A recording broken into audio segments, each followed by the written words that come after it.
Hi, this is Jonathan Tiersten, Ricky from Sleepaway Camp. But if you think this show sucks, then eat shit and live, asshole.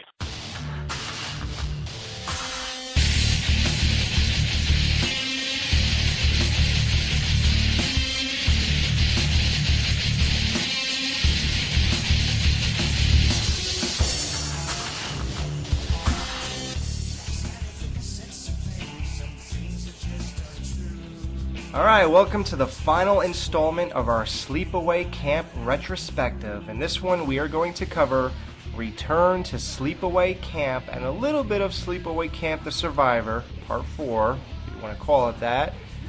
And there is no better ending to a Sleepaway Camp retrospective than sitting down with Ricky himself, yes, Jonathan Tiersten.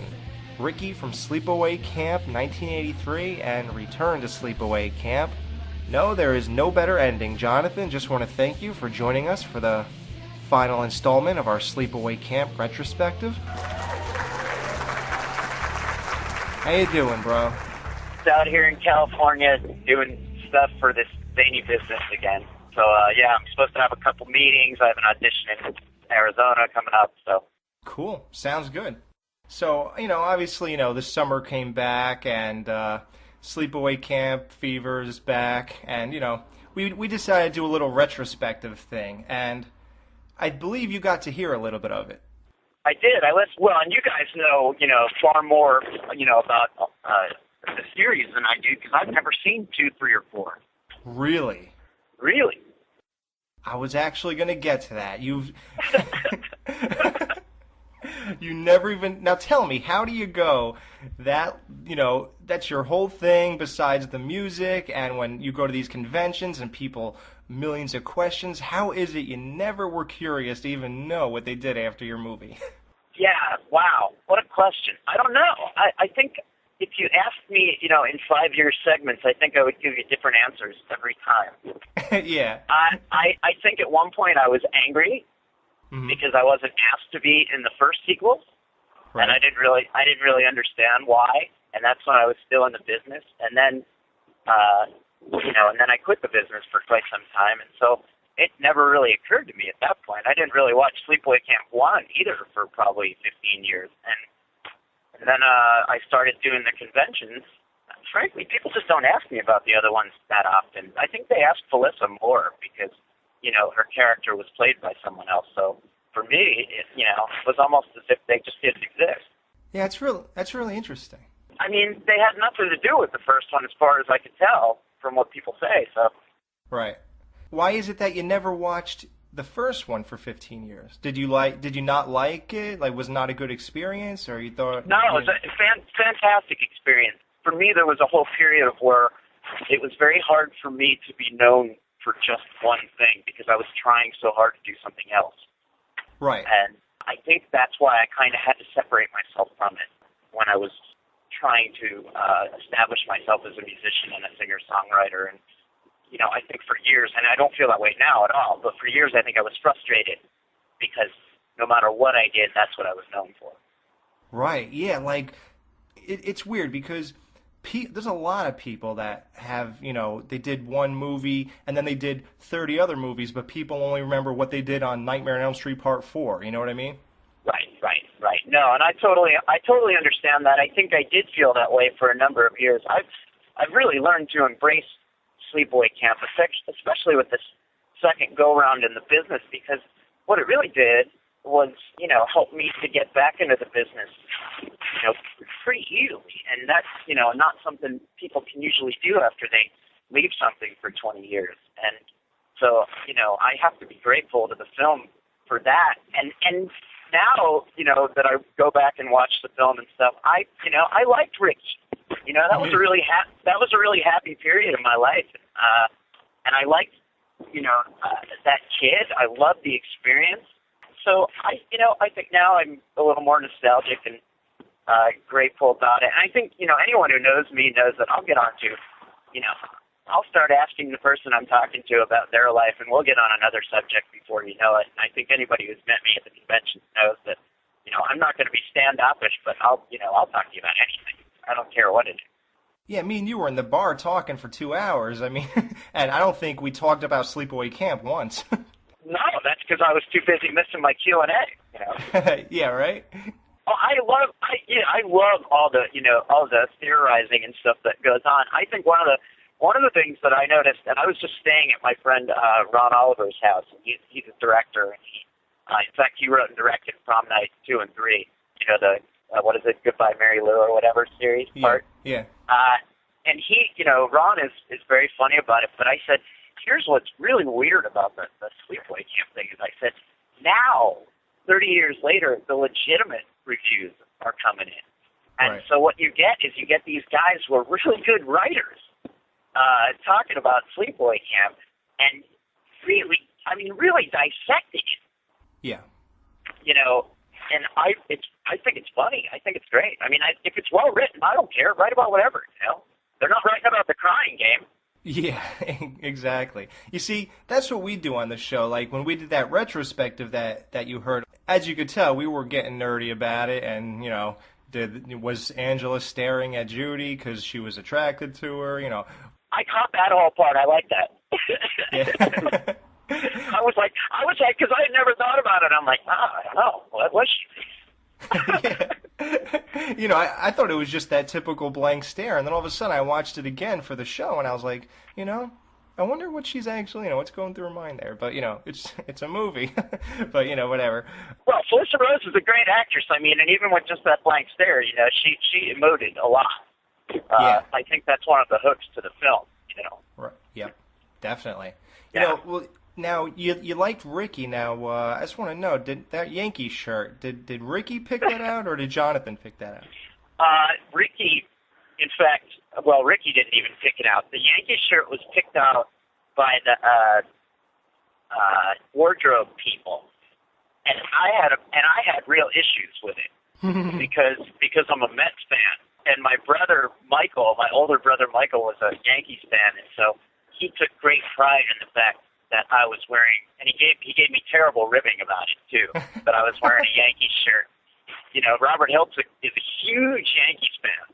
In fact, when we filmed Return, we were watching the World Series, I remember. But I was like, I can't believe you're going to make, I was more upset about that than a cowboy hat, And, but the short shorts, I'm not going to lie to you, those were mine. I went to the first audition with those short shorts and that Tequila Sunrise shirt on. Really? I kid you not. All right, just tell me Chino's shirt, that cutoff shirt, was not his, though. No.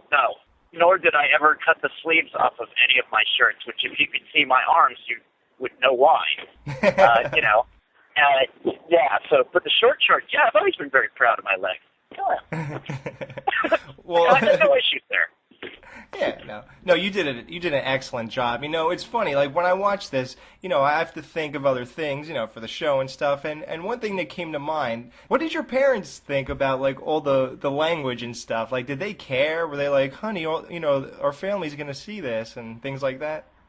My family thought the same thing. They'll probably hear this someday, but they thought the same thing they thought about pretty much everything else I did. They didn't really care. It was. The fact that I did a movie just didn't really mean very much to them. Still doesn't, Wow. That's just the way things are in my family, and that it had that, completely twisted ending. I never heard anything from my parents about that. Really? At all. Nothing, yeah. They weren't like, why are you in such a sick movie? Did you read the script? They didn't say nothing. Nothing. In fact, I had a conversation with my mom recently, because I had just done The Perfect House, and then I did another movie called Redemption, and now I just got booked for a movie called The Fallen One, and I go, I'm a mass murderer in one, I'm a child predator in the second, and I'm a coke addicted biker in the third. And I think Wow. that's the first time that she ever was like, why can't you just play somebody nice? And I was like, At 40 years old. Yeah, I was like, Ricky was nice. You didn't care about Ricky. What's the difference? Right. But no, they never said the word boo, and so the ending to me was like, I don't know why. I still think back on this. It didn't surprise me. Didn't nothing. I just was like, oh, that's a little weird. Wow. And I think I was one of the only ones who had the original script. One of the stories that Angela told us is that the kid who was there naked, he had to get totally wasted on a bottle of Jack, and then I heard the story of the two kids who were smoking pot under the dock. They actually were, and they were high during that scene. Yes, they were. Yeah, and then I hear everyone's totally like just getting bombed, drinking the whole time. Now, you were pretty young. Were you able to sneak a few beers or no? I snuck a ton of beers. Are you kidding? And cigarettes too. Yeah, I was. I had one of the PAs stay with me, and he was supposed to be like my babysitter. He did a very poor job. I had plenty. I had plenty of beers. In fact, the director of photography came up to me at one point and said, "You're supposed to be 14. You can't show up here with bags under your eyes." I was like, sorry. But yeah, so there was a lot of beer drinking going on. I wouldn't drink, the days that I was shooting. You couldn't do that. But, Right. But it's not like we were showing up on, for shooting drunk. But yeah, there was, we were just being kids. Melissa wasn't drinking. Yeah. She was there with her mom. It was just the rest of us idiots. Hey, no problem with that. Yeah, and it was funny, though, because there was sort of that little high school dynamic, too, though, where, like, Tom Vandell and John Dunn, the two guys you're talking about, they kind of separated themselves from me, and it was a little frustrating, because they really weren't very much older, but they were like, it was like being in high school or camp all over again, where they were like the big kids, and right. I was just a little punk. And so, yeah, we were, we got along okay, but you could tell that there was like, they were the cool kids because they were tall and big. Yeah, you should have been like, well, I'm the star, asshole, so have fun being tall. Yeah, exactly. Well, I think I did kind of feel that way. Yeah, exactly. But, I guess we all have our moments, right? And what was the other thing you mentioned? I forgot. There was one other. There was the smoking pot. What was the other one? Drinking beer and, just the kid who got naked had a bottle of Jack Daniels. Oh, yeah, that shocked me. Right. They had to shave him because he was a really hairy guy, and he was completely regretting doing this. Right. And so they plied him with a bottle of Jack Daniels, and the kid was just weeping, really? like something out of a Greek tragedy. And I, of course, was laughing so hard my sides hurt. Were you there during that shoot? I was the only actor allowed on that shot. Wow. And he had to wear the Felissa mask. Yeah, that must have looked weird in real life, right? That mask was staring at me every time I went into the makeup room. It's very strange. I think they have two of them.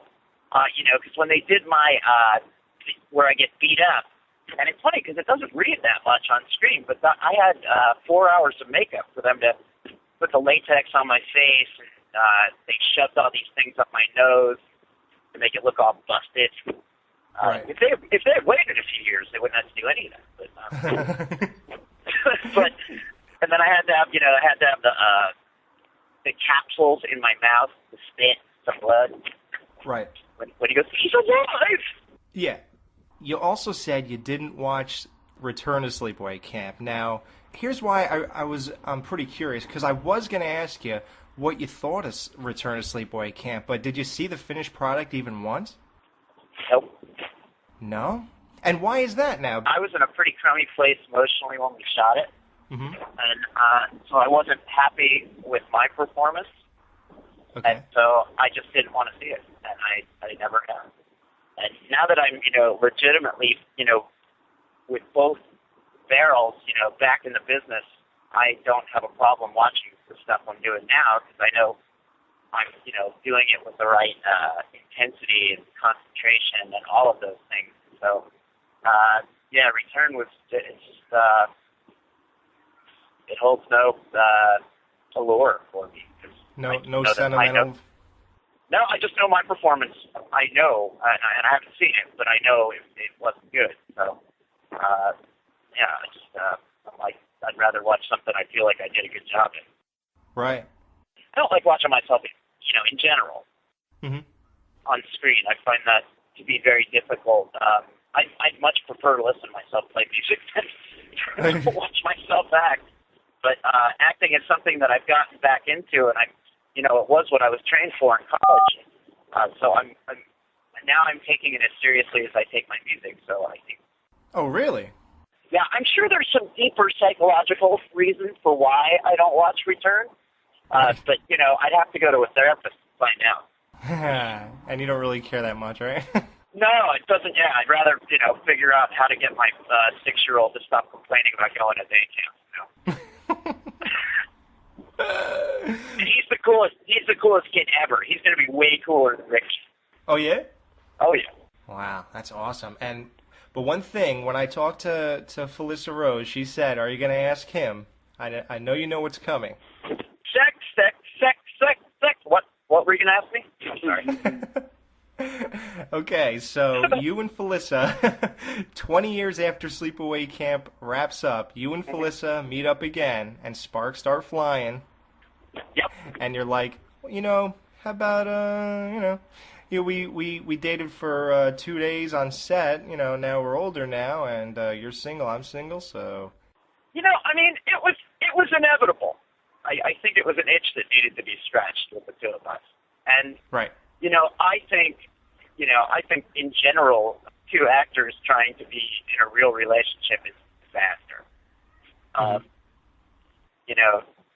She is an amazing lady, a fantastic mom, great wife, and she's my best friend.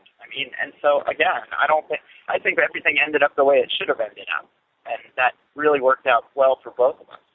I think it helped us, and we give each other a lot of emotional support. Wow, you're best friends, so you talk like every week or every 2 weeks or every month at least? No, we talk way more than that. Wow. Yeah, we talk several times a month. That's great. We go to these conventions more often than not as a package deal. Mm-hmm. We're sort of like Abbott and Costello. We're just because we crack each other up, and she's so funny. Oh my God, dude, you have no idea. She could do stand-up if she wanted to. She is hysterically funny, self-effacing. She's very comfortable in her own skin.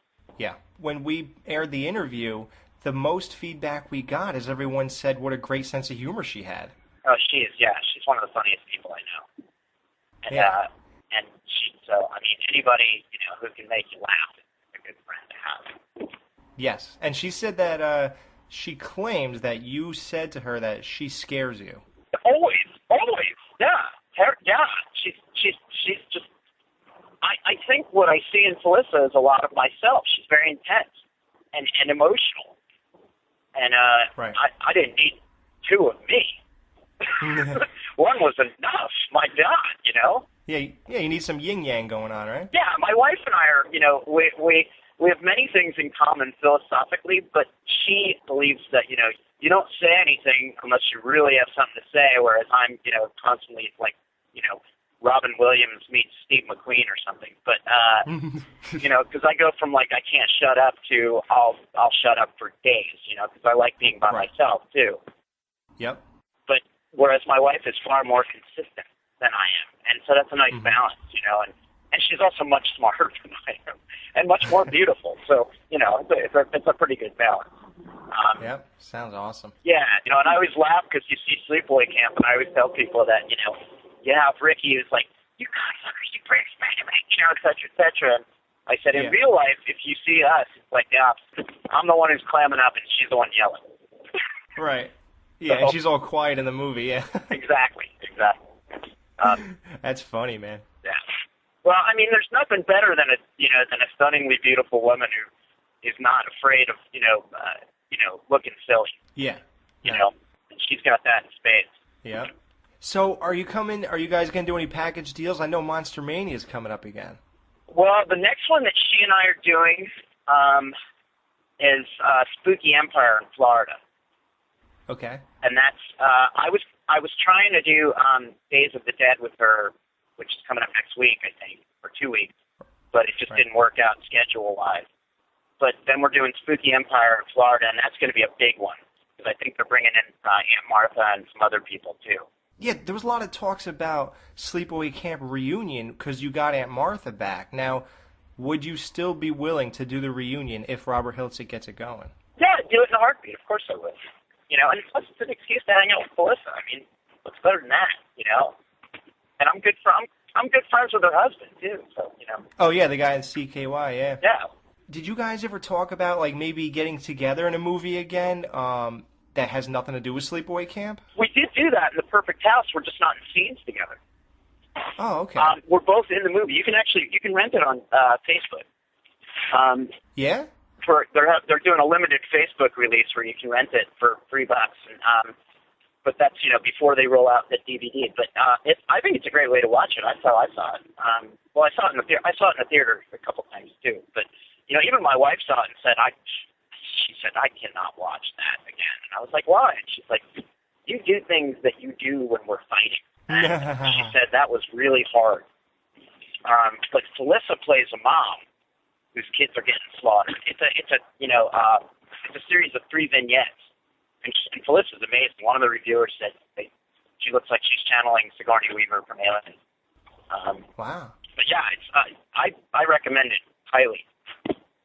Okay. Yeah, guys, check that out on Facebook. Yeah, it's really cool. And it's really dark. Yeah. I might just rent that tonight. It's so much fun, I'm telling you, especially if you have that thing where you can plug it into your TV. Yep. It's not 1080, it's 720, but it's fine. Yeah, it's still good. That's cool. Now, what about 10 Tiers? Now, that's, once you cut through all this, I was Ricky, blah, blah. Your real thing is this band, 10 Tiers, which is obviously your name backwards. Right. It's fine. Well, I mean, I always tell people I didn't choose music. Music chose me. And right. I started playing professionally right after college in Manhattan during that whole period when Blues Traveler and Spin Doctors were there. Okay. And Joan Osborne. And it was, it was an amazing time. It was, as soon as I started performing, I was like, gosh, this is it. But then, the reality was pretty darn harsh, A lot of jobs I didn't like just so I could continue to play. A lot of experiences with a bunch of guys in a van. I'll never forget driving a U-Haul that had no air conditioning on the 405 in California. The radio DJ comes on and says, the current temperature is, it's 50,000 degrees out there. I had my head on the dashboard and I just was like, but throughout that, I studied really hard. I became a better songwriter and better singer, and now in the movies that I've done of late, I've added to the soundtracks.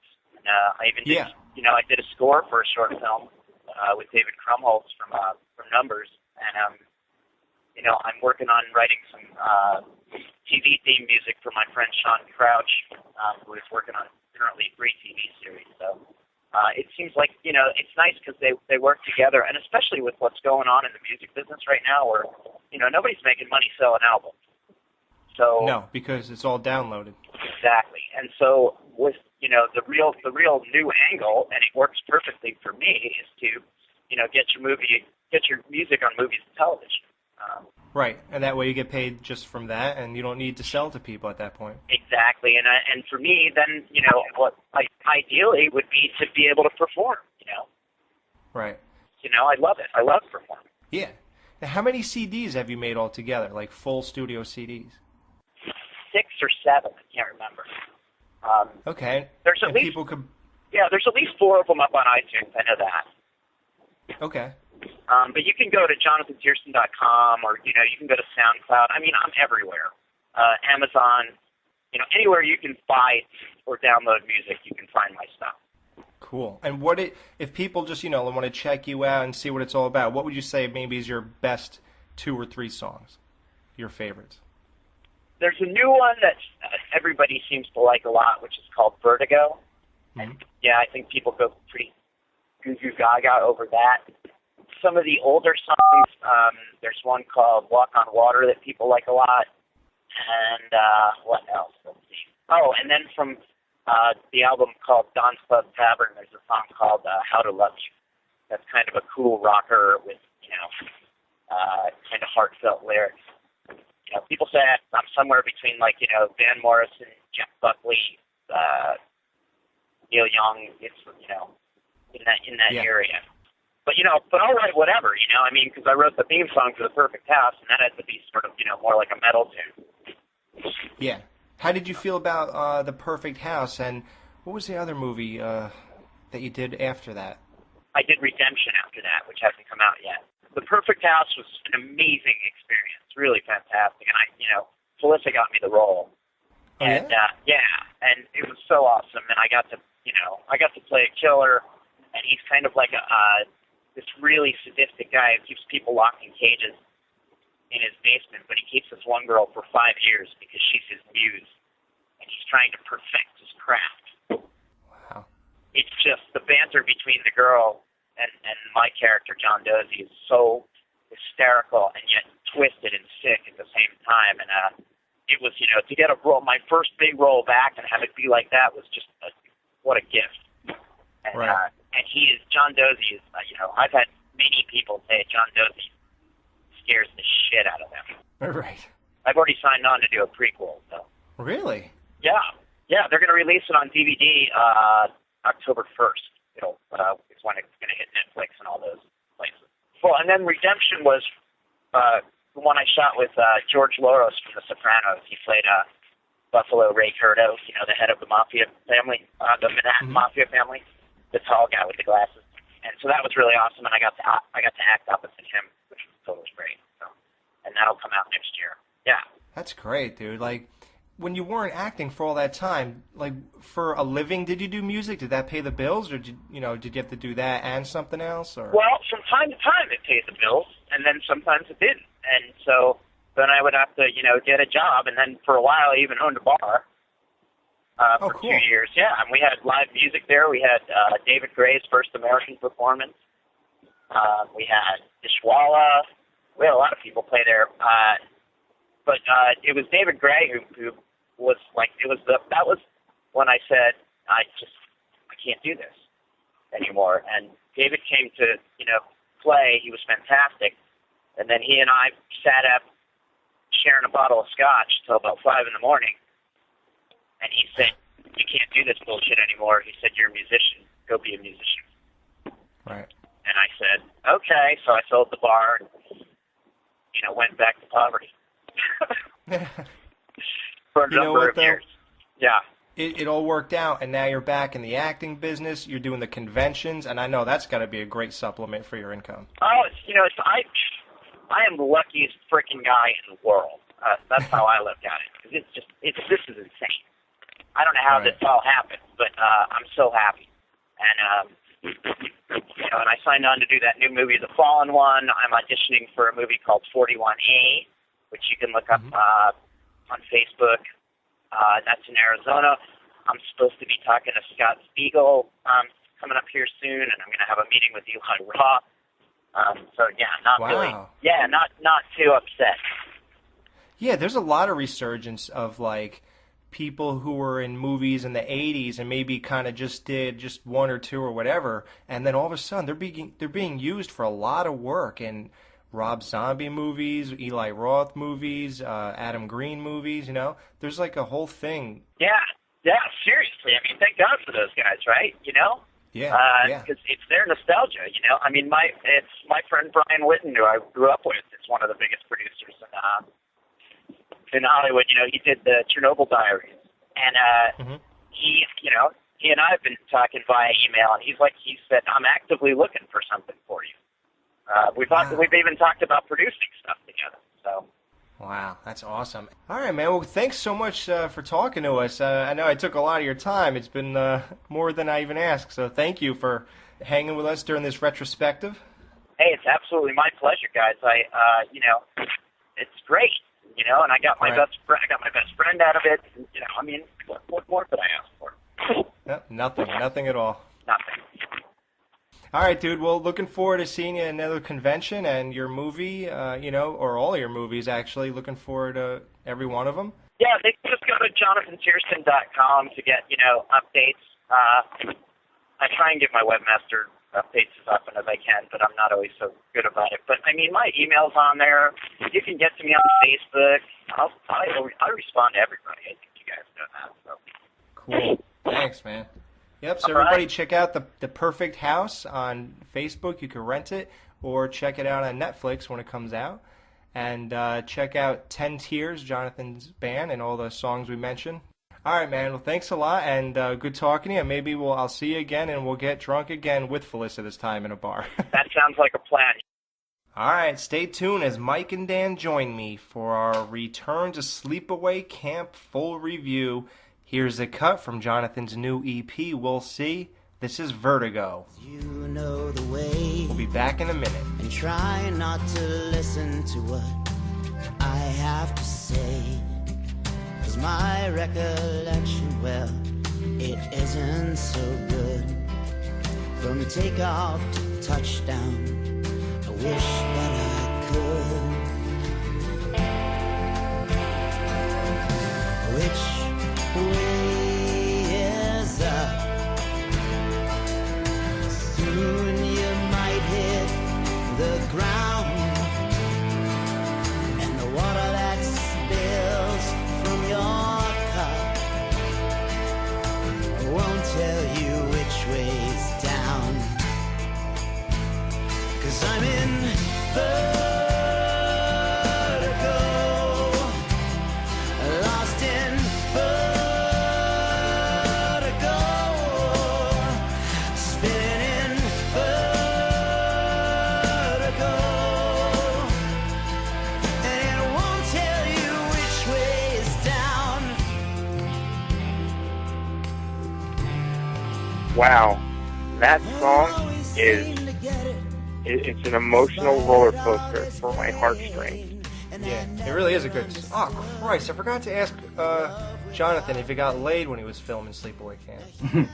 I wonder if, you know what, I would think either Meg or Judy. Actually, you know what, I would go with Judy. I think she was probably fair game during the shooting of that film. All right, well, are we really going to do Sleepaway Camp, The Survivor? Yeah, I guess we got to start with that. How about you start with it and end it? Yeah, let's do that. See if you can wrap it up real quick. Go ahead. It's a really, really poorly put together film that uses the production footage from the 1992 film Sleepaway Camp for The Survivor, which was on the survival kit box set. Alex, I believe you have it.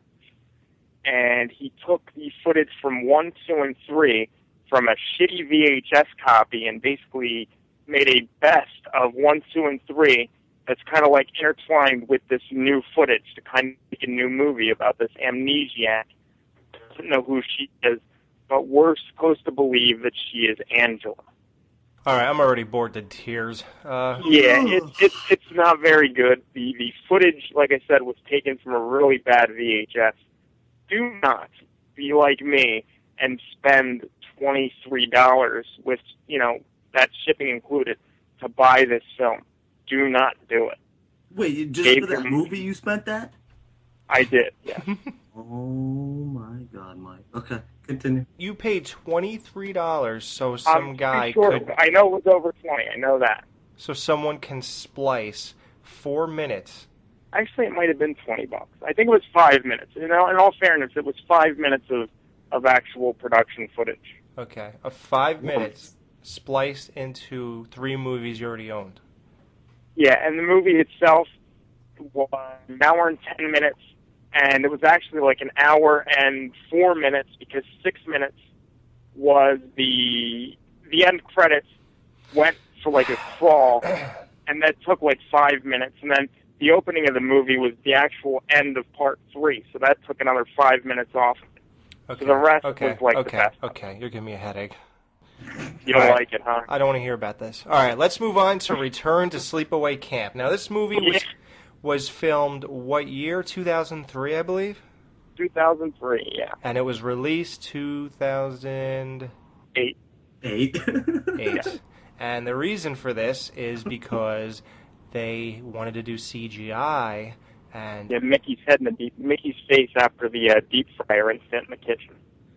yeah. Why would you be worrying about CGI when you got like a lead actor like that kid was? Like, you got other problems. Like, dude, You're all mean to me. that kid was the Your worst ass actor stinks. I've ever seen in my entire life, period. He was the most annoying lead character I've... Dude, okay. I wanted to get him for the show, but you guys said no. No, I don't want to talk to him. All right. Let's just say that, okay, the fact is, even Felissa said the movie did not do well.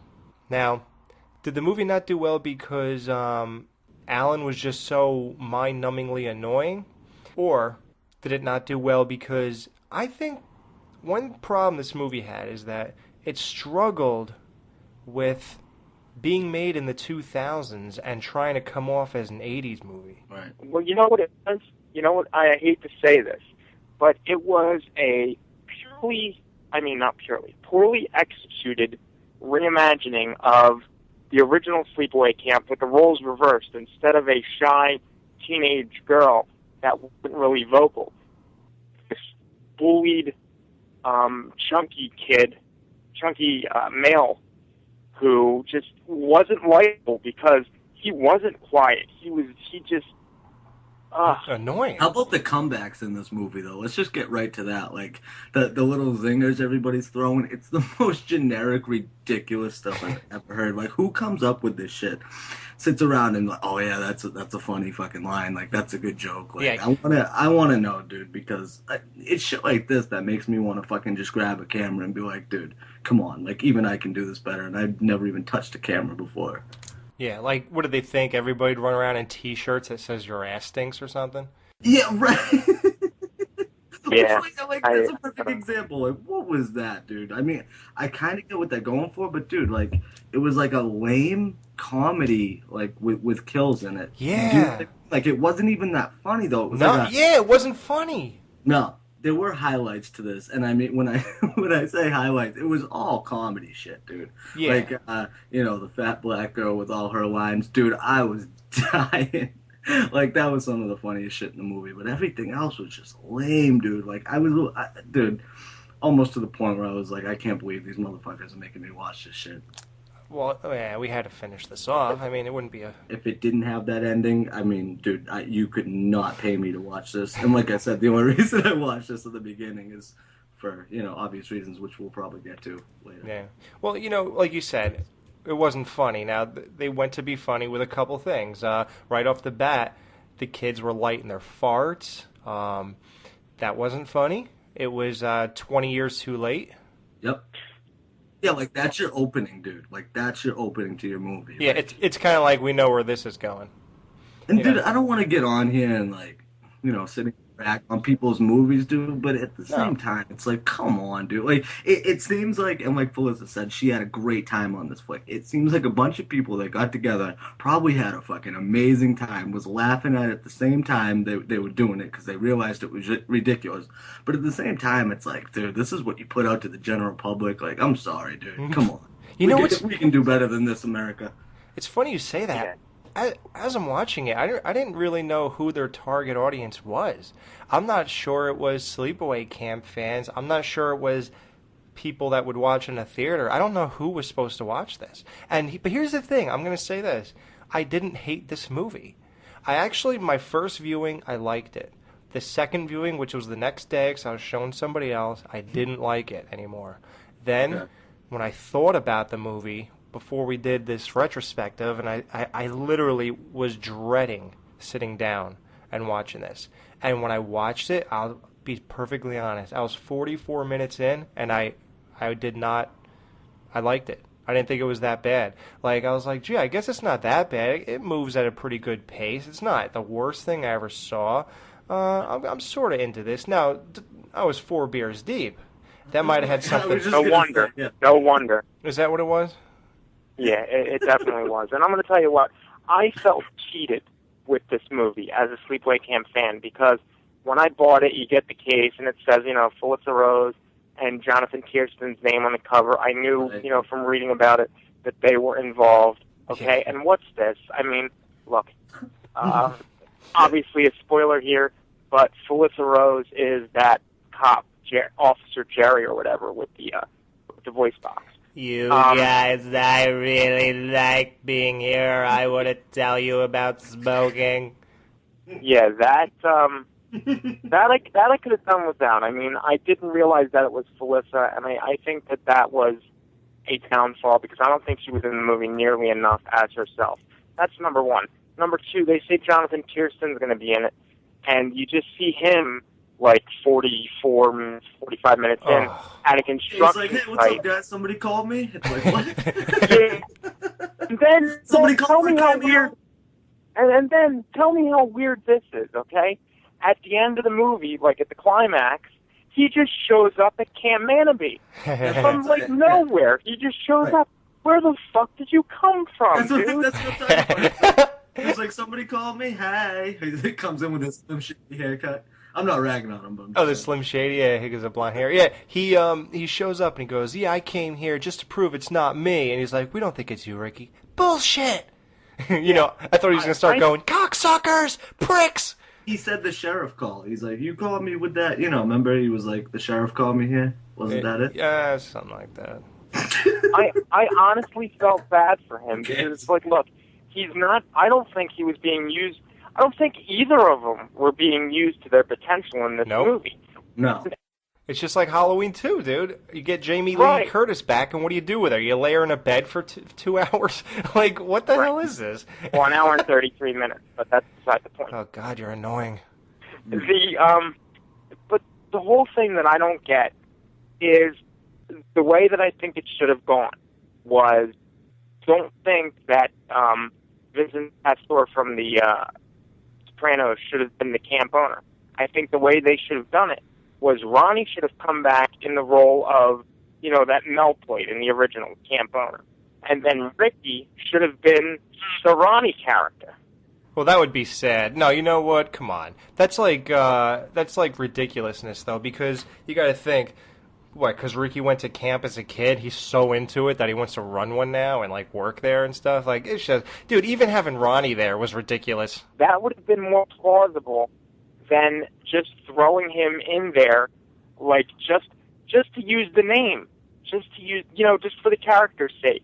They throw him in there. It was like an afterthought, almost. Yeah, it's like Ronnie's back, and then you sit there, and just when you wonder why, like, a 60-year-old man still works at a camp, you find out that he's a junior partner. At 60, still a junior partner.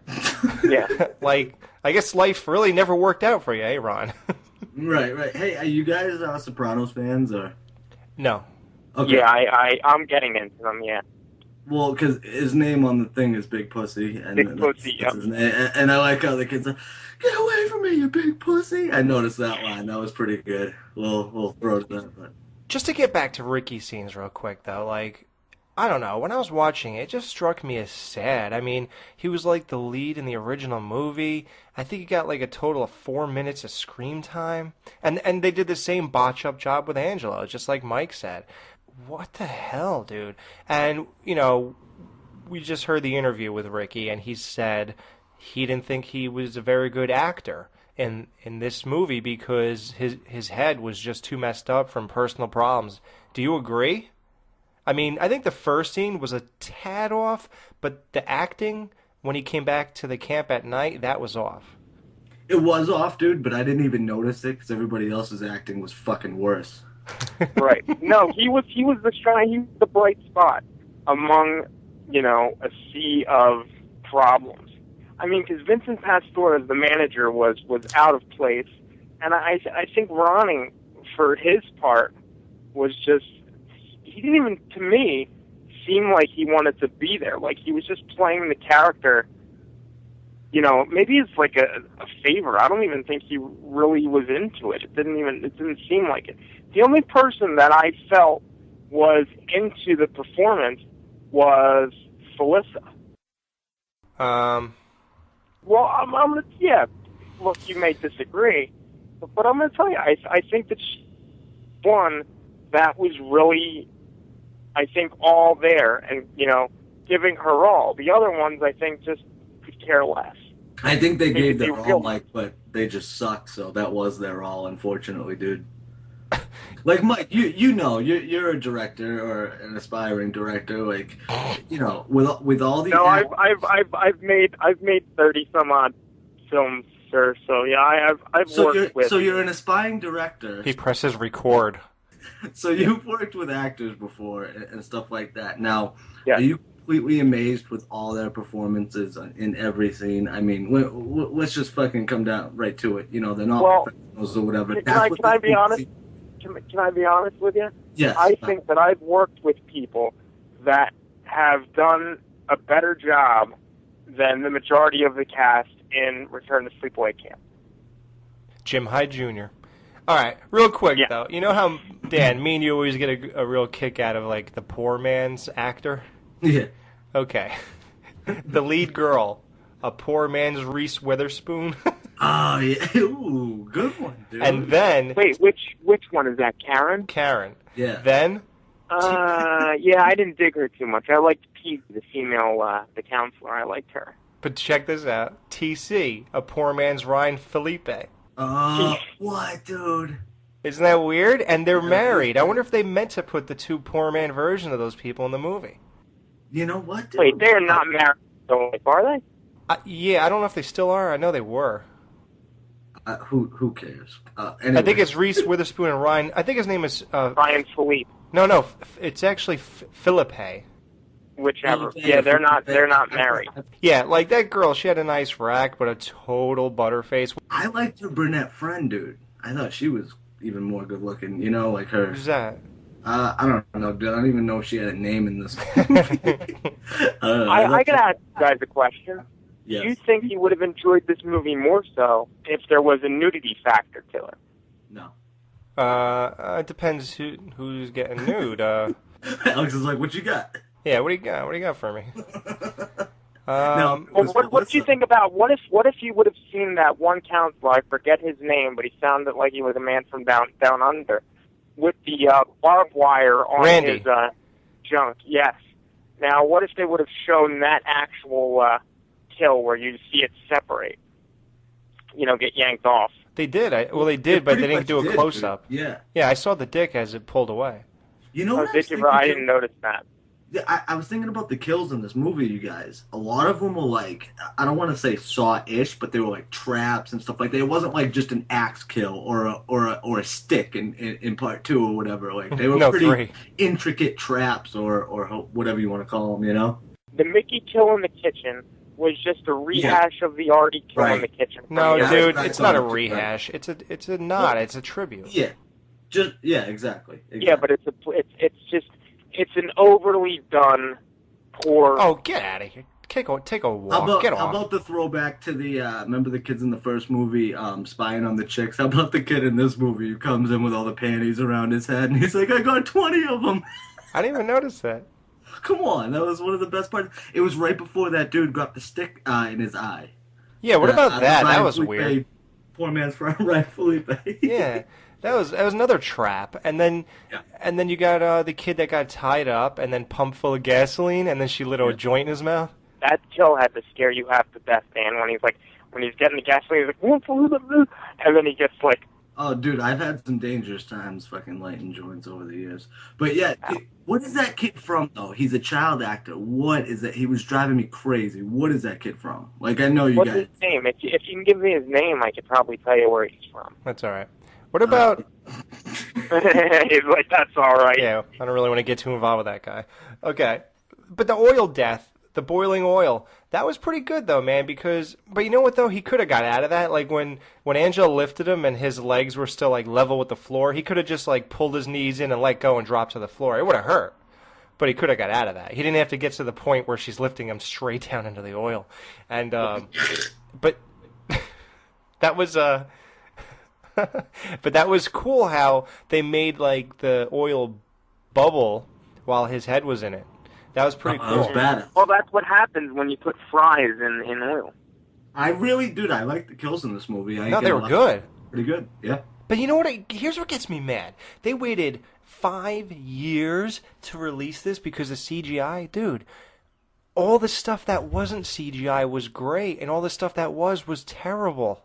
Like, why couldn't you just have Vincent Pastore's head on top of a dummy, and he's standing behind the dummy, kind of like Kevin Bacon in Friday 1, and then have a rubber body with rats crawling inside of an open stomach. Why not do that? Who the hell cares if it's CGI? Then, the guy, after he brings his head out of the boiling oil, why couldn't that just be a freaking Halloween mask all done up nice with bones and meat and tendons and, like that all fried up? Why the CGI face? Well, and Alex, more importantly, though, dude, this is supposed to be like, what, a throwback to 80s movie? Yeah. All about practical kills. That's the gimmick. That's the thing. That's what people want. Hatchet does practical kills, and that came out a year before this movie. The original Hatchet came out in 2007. So I think they should have taken a page from Hatchet and just did all practical effects. Oh, and then even the girl Linda, after the guy gets his penis torn off, she drives. She looks at the barbed wire, sees it, doesn't duck down. But dude, when that barbed wire was wrapped around her face, that was good and that was normal. Yeah. That was regular makeup. Yeah. It was all good. And dude, didn't she remind you of a Cenobite? Yeah. Dude, the kills were so great, though. How about the chick when she comes in and she's like, "Who's been going through my shit?" And she sees all the candy bars. First of all, when you see the killer up in the rafters, dude, I'm sorry. That room was pretty well lit. How could you not see somebody up there? Honestly, who throws a cupcake? And anyway, she was more, concerned with the candy because obviously she's the bigger girl and she likes her chocolate.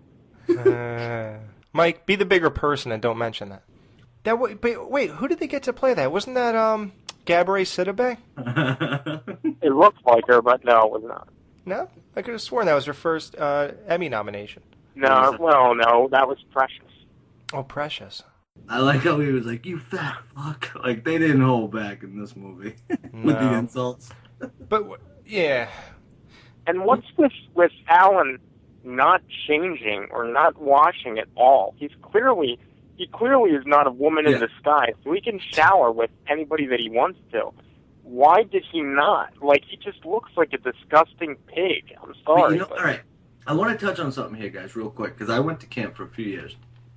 Now, compared to the other movies, dude, I'd say, unfortunately, this is probably closer to real life than all the other ones, dude. I know people like that kid, unfortunately. There are just people like that, man, and it's horrible. And sometimes you find yourself on one side of the coin where you'll get teased or whatever, or you might be the teasing, whatever. So everybody can relate to that. But dude, I thought that was kind of spot on. That not necessarily the insults and how they said them, but pretty much tonally, it was kind of right on, dude. That's one thing I noticed. I was like, dude, this kind of reminds me of real life. You know what I mean? It yeah, you're right. But here's the thing. Here's what bothered me about Alan's character, besides the amazingly annoying whole deal with him.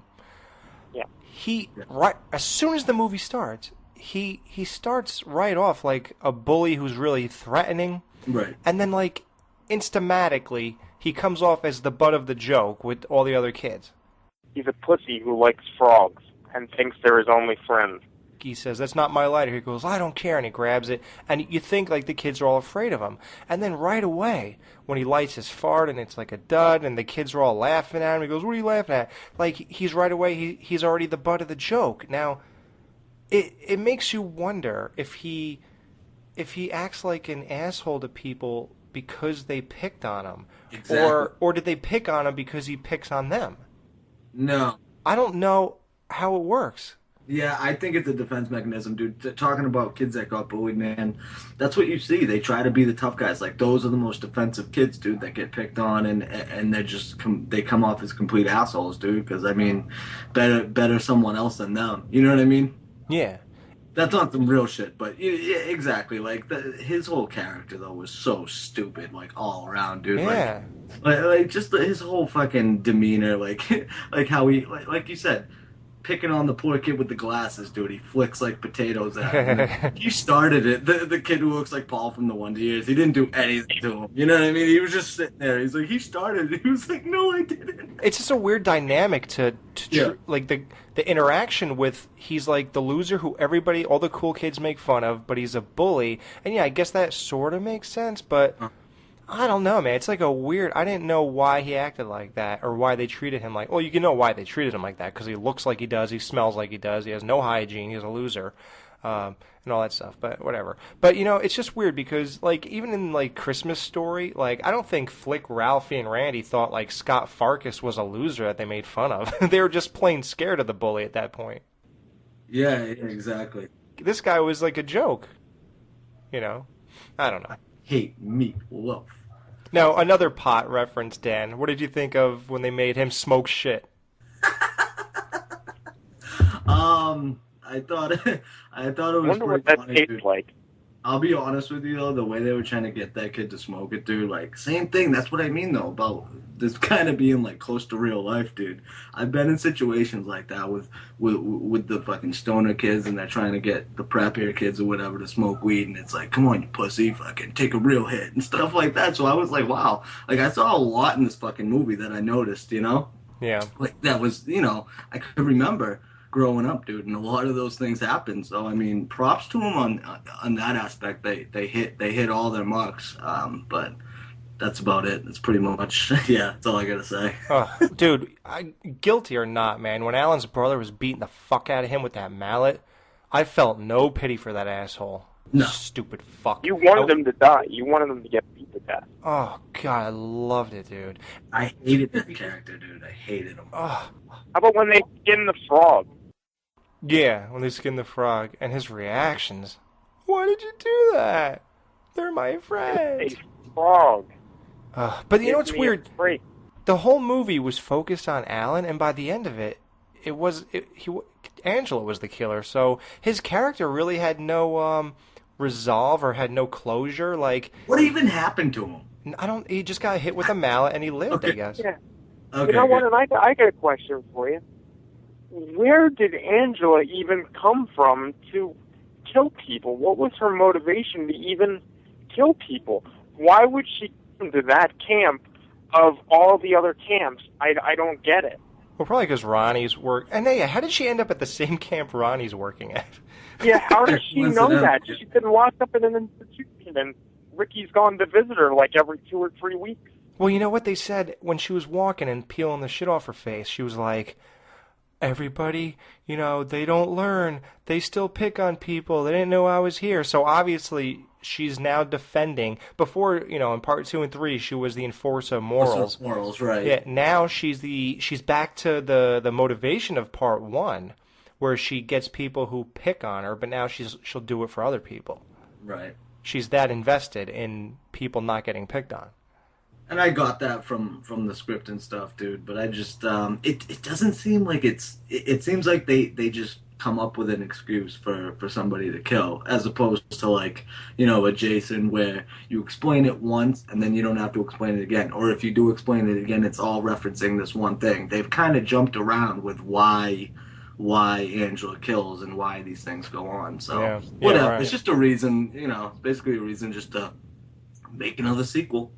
With Angela being locked up and she comes back and she has the same motivation, I think they were like pulling an H2O move and like ignoring part 2 and 3. Yep. Right? I agree. It was a direct sequel. I mean, dude, they even had those kids running around in those short shorts.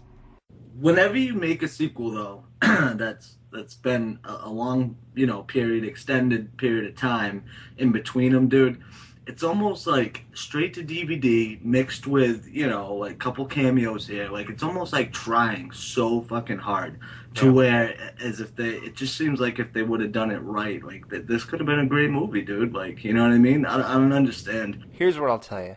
You rewrite the jokes, you redo the soundtrack, and you get better actors, and you get a better wardrobe to fit what you're trying to do. You know, you could have some more neutral looking clothes if you want to make it look more 80s or have that feel.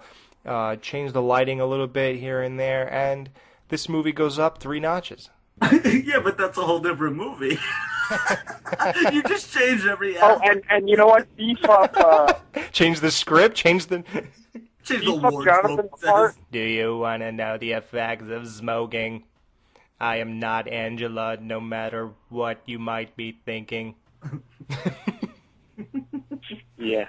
I am not the killer. man. I really did. I like how I wasn't surprised because by the time we got to this movie and we already interviewed Felissa, I already knew, well about this movie and stuff like that. But just overall, it sucks. I think that last scene was great, dude. Oh, okay. Let's get to that at least. Yeah, let's just jump right to that. Okay. Yeah, that's great. The only time she came out and was Angela for real. I'm sorry. I think, God, I feel so bad because I love her and we just interviewed her. I just think it was a little over the top, the laugh, and I think what she was trying to do was to recreate that face, but make it more realistic by laughing and not just standing there with that, at least have some realism with a laugh. She really doesn't have the voice to go, So. Right. No, Jesus. I'm so glad you're getting my point, Mike. Yeah, right. Yeah, no, I'm just saying she doesn't have the voice to go. She can go. Anyway, the point is that she's trying to recreate something, and it was too forced. And it's not her fault. I don't know what you could have done with that. If somebody tells you to make that face again while laughing like a maniac, I guess that's what it would be like. But then the whole thing where she closed her mouth and looked into the camera at the end, like, what the hell? Again, it's direction, and I like Robert Hiltzik. I love his first movie, and I just I don't know. It's a shame he couldn't come for kind of like give us his thought process for what he was thinking, because maybe his goal for this movie was different. Maybe it was different on paper, and then when it's executed, it was, Yeah, all it right. just turned into the shitstorm that it actually is. Your ass smells. I mean, come on. Your ass stinks, yeah. Your ass stinks. How many times did they throw that in? Dude, it was on paper. It sucked. I'm sorry. And even the bird saying it, that dude, Vincent Pasteur's bird. Yeah, were we supposed to laugh at that? Stinks. Your ass stinks. I don't know. All right. The comedy was you're horrible. given X amount of money, though, guys. Honestly, do you think you could come up with a better movie than this? Probably not. I could, in real ability, no, I don't think I could. But what would I have? If they allowed me to sit down with the script, I would fix that up. Okay, if you got to write it, I'm sorry. Yeah, if you got to write the script out. I mean, it's hands down, yes, dude. That's why I feel like it's like a comedy, dude, but it's not fucking funny. Almost to the point where it sounds like it's a big inside joke with all the people that made it. Yeah. They think it's the funniest thing, which, dude, that's what I'm saying. Like, there's things that, me and my buddies find funny that nobody else in the world would. Do you know what I mean? And right. It's like, it's just I think it's one of those type of things, so it kind of gets in a pass in that aspect. But as far as like general like consumption and putting this in the same, with part 1, 2, and 3, it's like, get out of here, dude. Yeah. So besides the movie, there's no what the F moments. Well, will you guys hang around till the end of the credits and see that scene with Angelo, stopped by the cop and she puts the car down on him and crushes him? I think I did see it the first time I watched it. Yeah. I forgot it now. That was probably Felissa's only scene of hers that I thought was really good. I wish that there would have been more of those in the film. All right. Well, okay, would you guys rather have this movie or no movie, dude? No movie. Fuck yeah, no movie. All dude, right. This goes back to when we were talking to her about remaking it. She was talking about trying to get it going or whatever. I'd rather have it remade than this movie. That's what I'm saying, though. Like, do it right, dude. And it's hard. Which way do you go? Do you go 80s cheese style? Do you go, relevant movie but throwback to the 80s? Like, there's so many cool ways you could go with it. And to come out with a movie like this is almost just like, oh, fuck, you know what? I'll tell you what I would think about a remake. And you know what? I'm probably going to get flambéed for this opinion. But if you're going to remake it, I don't think Robert Hiltzik should involved with writing the script. I really don't. Yeah, I know. After watching this again, I don't think he should. I think that you have to get some different in there. You have to get a different point of view because he's going to try to make a movie like it's 1983 again, and that's not going to work. Mm-hmm. Dude, it's the same thing that happened to Rob Zombie's Halloween. Weinstein's wanted to make it the first Halloween. Rob Zombie wanted to make it his. You keep pulling on each direction, it falls flat in the middle.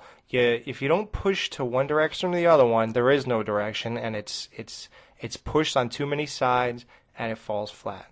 I think he still made that work, but dude, Halloween should have been 2 different movies, like 2 separate movies, like 1 and 2. Have. Yeah, should have, but it was still good. No, that's what I'm saying. I think he did a great job, but just going back to like the remakes and stuff, dude. Like, sorry, dude, you can do Sleepaway Camp. All right, it has a following enough to where a big studio could grab it, which I'm surprised they haven't yet, dude. With all the remakes, no, they won't. You think? Won't. No. No, I'm going to tell you this. If this gets remade, here's what I think should happen. Maybe get somebody like, have Lionsgate get involved, or even have Anchor Bay get involved, and have them do it, but get somebody else to write the script and direct it. I'm sorry, but like I said.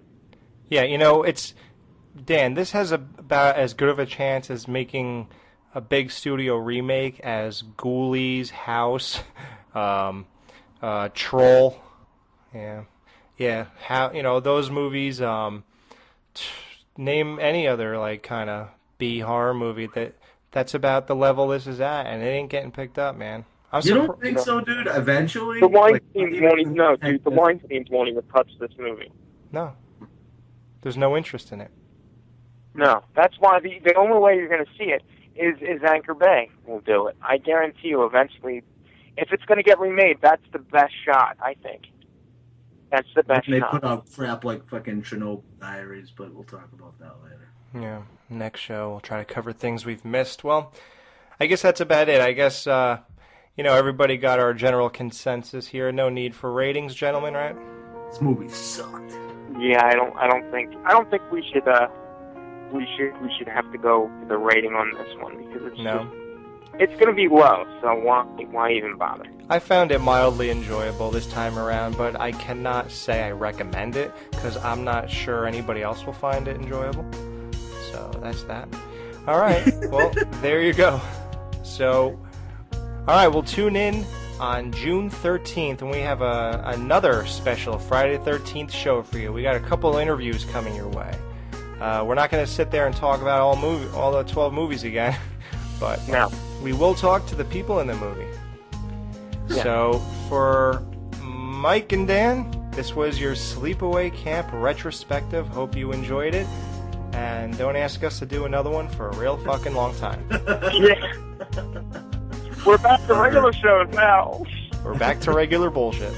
Yep. Yeah.